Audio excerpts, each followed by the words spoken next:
19 years ago this week, on February 17th, 2002, Hulk Hogan, Scott Hall, and Kevin Nash made their WWE returns, reuniting as the New World Order at the No Way Out pay-per-view.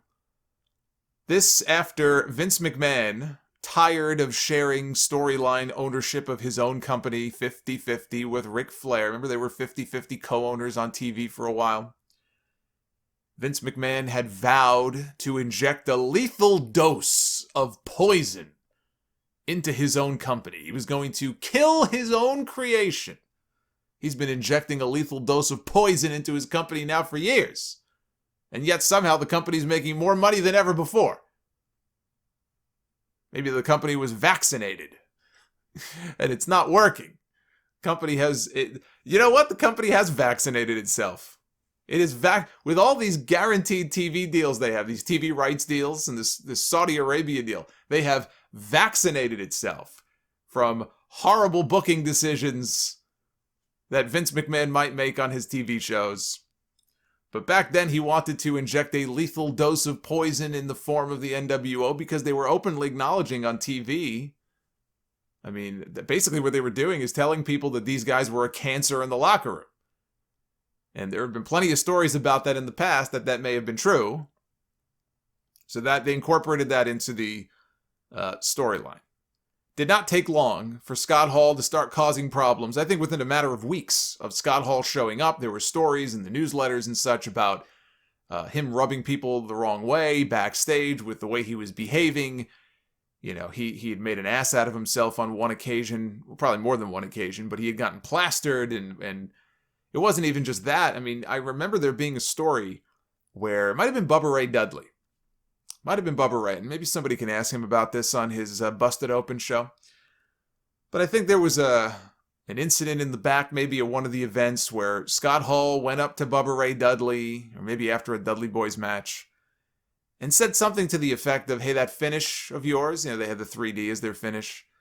That's a cool finish. I can't wait to kick out of it. It was either that or he was mocking it because it didn't look realistic. It was one of the two. It was one of the two. There are other stories from other veterans over the years who have made comments like that. Like, hey, kid, that's a cool finish, kid. I can't wait to kick out at one. So there were already stories like that going around about Scott Hall. He was not ingratiating himself very well with the people in the locker room. Meanwhile, Hulk Hogan and Kevin Nash were on their best behavior because they're smart enough to know that, you know, they're kind of the new guys there and they have a reputation and they want to show people that they can be team players. But Scott Hall was already causing issues. But it all led to Rock against Hogan. That was the big match of WrestleMania 18. And Austin against Scott Hall. And Austin knew about what was going on with Hall. And Austin's attitude was, why even have the match? I don't think Steve Austin thought that Scott Hall would still be employed by the time they even got to WrestleMania. I'm sure he already felt sort of, I don't know, betrayed is not the right word, but he probably was not very happy about his positioning on the card. He was he was in a mid-card match on the show. You know, instead of doing Hogan against Austin, they went with Rock against Hogan. Austin Hogan would have been the biggest possible match they could have done. And the only other spot for him was against Scott Hall. So he was probably already very upset about his positioning on the show. Kevin Nash did not have a match. Kevin Nash was in Scott Hall's corner, and I believe the reason for that was, again, they just didn't trust that Hall would make it to WrestleMania trouble-free, and in the event that something happened and he ended up either in rehab or he ended up fired, then Nash was there as the backup. You know, Nash was on standby if they needed him to step in and take the match with Austin. 17 years ago this week, on February 15th, 2004, the Cow Palace in San Francisco played host to one of the most memorable WWE title changes of all time. Eddie Guerrero's WWE title win over Brock Lesnar at No Way Out, making him the first Latino-born WWE champion since Pedro Morales 33 years earlier. Eddie dealt with a lot of demons in his life, a lot of addiction issues, alcohol, pain pills. He was arrested for drunk driving in 2001, and he was fired from the company 3 days later. He cleaned himself up. WWE brought him back the following year. After Chris Benoit won the Royal Rumble match in 2004, Benoit at that time was a Smackdown guy. So the belief was that he would be challenging for the WWE title at WrestleMania. But instead, on Raw the next night, he jumped to the Raw brand to challenge for the World Heavyweight title. That opened up a spot on the SmackDown side for a new challenger for the WWE title. Eddie won a Battle Royal to become the #1 contender, and at No Way Out, he got his shot. WWE at the time was building to a WrestleMania match between Brock Lesnar and Bill Goldberg, which was pretty obvious because at the Survivor Series a few months earlier, they even did a backstage segment when both of them had their respective world titles. One was a Raw guy and Brock was a SmackDown guy. So they had already planted the seeds for a possible match with Lesnar and Goldberg.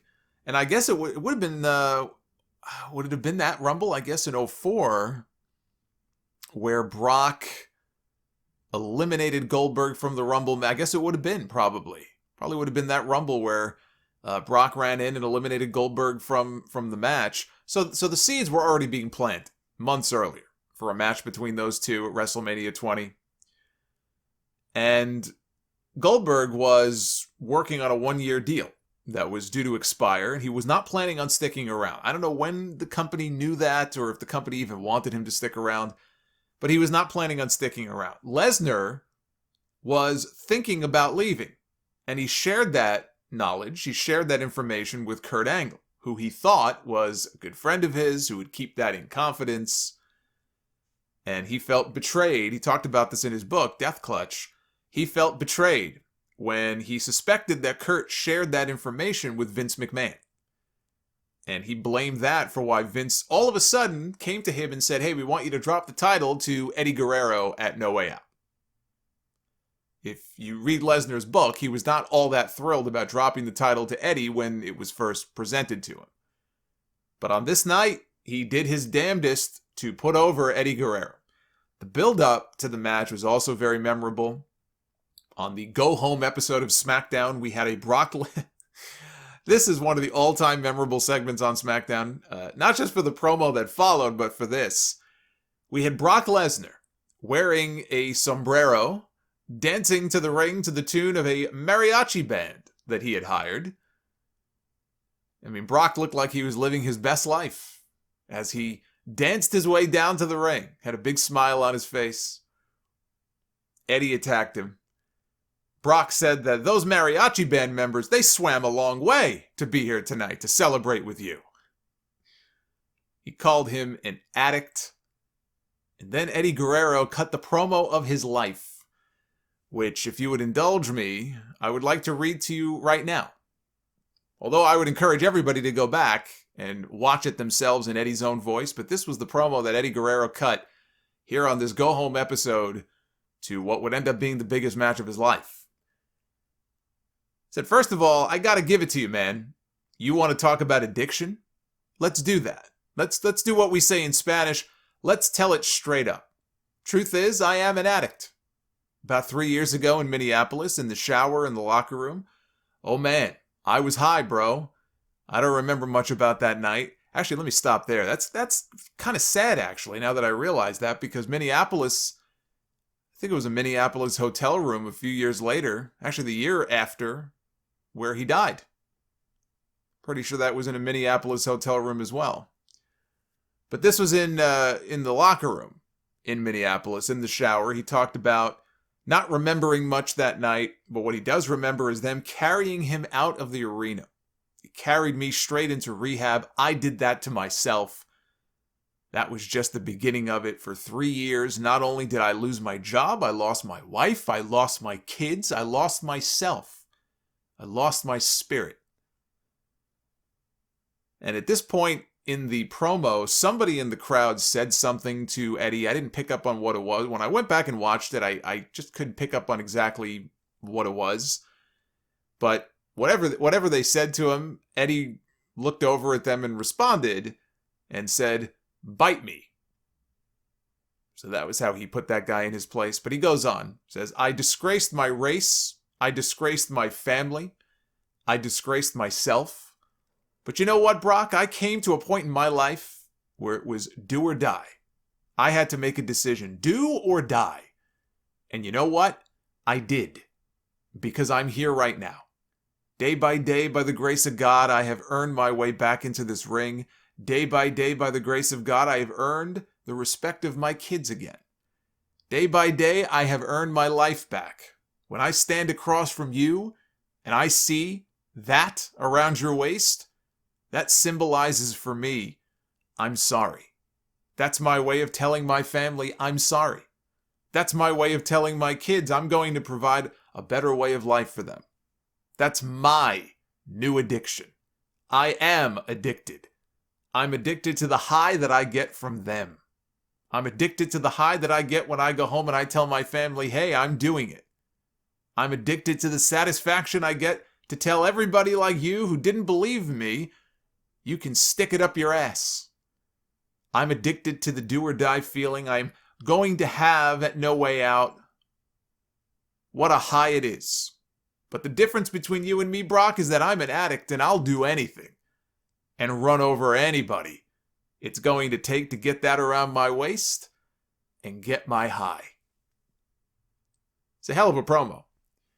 And during the match, a Brock Lesnar F5 took out the referee in the process, and when Brock was preparing to use the title belt as a weapon, that opened the door for Bill Goldberg to run in and hit the spear. And they did this great dramatic near fall where Eddie slowly crawled over for the cover. Everybody thought the match was over, but Brock got his shoulder up at the last possible second. Eddie then tried to hit Brock with the belt. Lesnar scooped him up for an F5. Eddie countered it into a DDT, and it was supposed to be onto the belt, but not quite. We'll pretend that he did. And the frog splash finished the job. An emotional celebration followed. Eddie dove into the crowd. The security guys had to come over and drag him out of the audience. And the whole time, Eddie just has this big smile on his... You couldn't surgically remove the smile. These were his people. He was in San Francisco. His family was there. His friends were there. His fans were there. This was the biggest moment of his life. This was the highlight, the peak of his career. And it was one of the better Michael Cole calls on commentary that he's ever done. And Eddie would pass away the following year. I'm happy he was able to have his moment. It's the match that Sasha Banks credits as being what led to her wanting to become a pro wrestler in the first place. Funny enough, Bayley, her best friend and I guess sometimes foe, actually was in the building that night to see the match live. Vicky Guerrero has said that whenever she would see Brock Lesnar, I guess whenever she would make like a cameo appearance in WWE, and she would see Brock, he would come over and tell her that he still misses Eddie every day.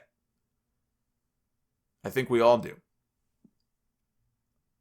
11 years ago this week, on February 15th, 2010, Dixie Carter and Hulk Hogan announced in a press conference from the Impact Zone at Universal Studios that TNA Impact would be moving permanently to Monday nights from 9 to 11 p.m. on Spike TV beginning on March 8th. The return of the Monday Night War, which ended up being more of a skirmish than a war. This came after Impact ran live on Monday, January 4th. That was the big show with the debuts of Hulk Hogan and Ric Flair and Eric Bischoff. And they pulled the highest ratings, still to this date, in the history of the company. 2.2 million viewers. A 1.45 rating. That March 8th show, when they officially moved to Monday nights, would only draw an 0.98 rating, which was less than what the show had been doing in its previous time slot. The bottom fell out by the end of April when they slid to an 0.5 rating, and by May, the permanent move became unpermanent, and Impact moved back to Thursdays. And 6 years ago this week, on February 17, 2015, Samoa Joe took to Twitter to announce that after a decade with Impact Wrestling, he had decided to part ways with the company. Said, "My very best to them moving forward and my eternal thanks to the fans." Joe had that fantastic 21-month run as the Ring of Honor World Champion where he made a name for himself before he even signed with TNA. He had lots of memorable matches in TNA, including what may still be the greatest match in TNA history. The three-way for the X Division title from their Unbreakable pay-per-view in 2005 with AJ Styles and Christopher Daniels, and his battles with Kurt Angle. He gave his best years physically to TNA. He's as good of a promo now as he's ever been. But physically, he gave all those years, prime years of his career, to TNA. And at no point during that time was WWE said to be interested in bringing him in. This was at a time when somebody who looked like Samoa Joe was not the type of star that Vince McMahon was looking for. So 3 months later, when Joe finally made his WWE debut as part of the NXT brand, originally he was going to be exclusive to NXT because there was still no interest in him being on the main roster. They even allowed him to go ahead and continue to work matches outside of the company, independently. He had that in his contract. But when WWE saw how well his merch and his t-shirts were selling, they had a change of heart, and they signed him to a full-time deal. Now, of his decision to leave TNA, Joe had this to say at the time in an interview with Live Audio Wrestling. He said, "I think the decision was made in the final few weeks. I've often been called by people loyal to a fault, and I didn't feel the mission was accomplished yet in TNA. I had done my best throughout my career to try to help build the company and bring it to prominence. It's had its ups and downs and pitfalls here and there, and I don't feel that job was finished yet. Towards the end there were some apparent things and incidents that kind of showed me that maybe it was time for me to move on, and maybe it was better for me, both personally and professionally, to explore other options and explore other things. I've got to admit, I'm not unhappy with my decision. I am unhappy that I did not get the opportunity to kind of finish out what I wanted to start in TNA, but at the same time, so many great things have popped up since then that I am very, very satisfied with the decision that I made." Joe may not have been satisfied with his time in TNA, but it makes me sad that he did not get to WWE sooner, before he started to really rack up the injuries. Had they recognized what this guy was capable of and saw the value that he brought, okay, maybe he didn't look like a Chris Masters would have looked when they brought him into the company or some of these other guys. He wasn't chiseled. He didn't have abs. So what? That's not the value of Samoa Joe. The value of Samoa Joe, A, as a wrestler, but B, he was one of those guys who, he could spit fire on a microphone and talk people into the building. He had that ability. And again, he's only gotten better at that, I think, as he's gotten older. Because some of the best work I've heard from him on the mic was just in the last few years. I mean, you go back, let's see, what was it, 2017? Around that time, he got that match with Brock Lesnar, like around then, that summer of 2017. This guy was on fucking fire.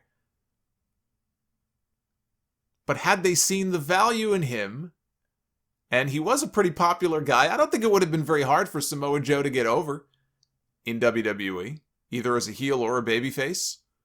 I think even if he was a heel, that the fans would have probably ended up turning him babyface because he just had that, the way he would walk to the ring, the way that he carried himself, he just had that badass vibe to him. And it makes me sad that they did not see the value in him 10 years ago, 7 years ago. Because had they done so, this guy easily could have been WWE champion. Or you had 2 world titles in the company. You don't think Samoa Joe could have held one of those titles? You're out of your fucking mind. Of course. Absolutely, without question, he would have been a champion in this company. And he would have had great matches with guys who were still, active at that time. Randy Orton is still active, but John Cena, Randy Orton, Edge, Undertaker. We could have gotten an Undertaker-Samoa Joe WrestleMania match at some point. And a lot of other guys that he never had a chance to have a big pay-per-view program with.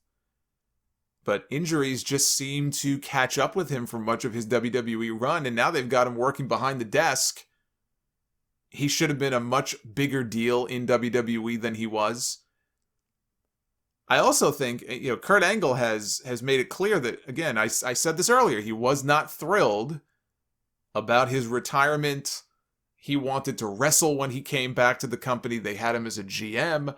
And then when it came to his retirement match at WrestleMania 35, he was not happy about the decision that, hey, you're going to be working with Baron Corbin. And he had nothing against Corbin, but it was not the match that he was hoping for. I don't think it's the match anybody was hoping for. I don't know a single fucking person who was like, you know who I'd like to see Kurt Angle wrestle at WrestleMania? Baron fucking Corbin. It's only one person in the world who was asking for that match, and unfortunately it was the one person whose decision mattered because he's the one who made the match. But Kurt has said that he wanted John Cena. And I had pitched a similar idea on the podcast. I had pitched John Cena as his opponent too. And for whatever reason, it just didn't work out. Cena was there. He didn't wrestle. He didn't have a match on the show. I don't know what movie he may have been filming at that time. Maybe he couldn't. Maybe he just could not commit to a match. And maybe Vince McMahon, even if he wanted to do the match, which obviously he didn't, maybe he couldn't. But that was the match Kurt wanted. He didn't get it. Joe, on that WrestleMania card, defended the United States title against Rey Mysterio. He beat him in like a minute because they were putting over how dominant he was. That, plus they probably were running low on time. So it was like a quick 60-second match. He beats Rey Mysterio. So Joe wrestled, but, he really didn't do much of anything on that show. Hindsight, it's always fun when you look back at these things. Hindsight is what it is. But how cool would it have been, with enough time to build up to it, if Samoa Joe could have been the one to retire Kurt Angle instead of Baron Corbin? And so you can't expect that the WWE audience is going to know their history in TNA, but forget that. Forget their history in TNA. Had they had a plan in place months earlier, you could have began to build your own program with those two that would have culminated in Joe against Angle at WrestleMania, and even better, Joe was the U.S. champion at that time. You could have put the United States title on the line. Made it a title match. Didn't have to be. But, come on. What more appropriate title for Kurt Angle to challenge for than the one named after the country for which he won an Olympic gold medal? And, of course, in the end, he would have lost. But I think back to that, and I'm like, man, that's another one of those missed opportunities. Because I guarantee you, maybe they weren't in their physical prime at that point in 2019, but Joe and Angle for Angle's retirement match at WrestleMania 35, yeah, I would have taken that over what they gave us.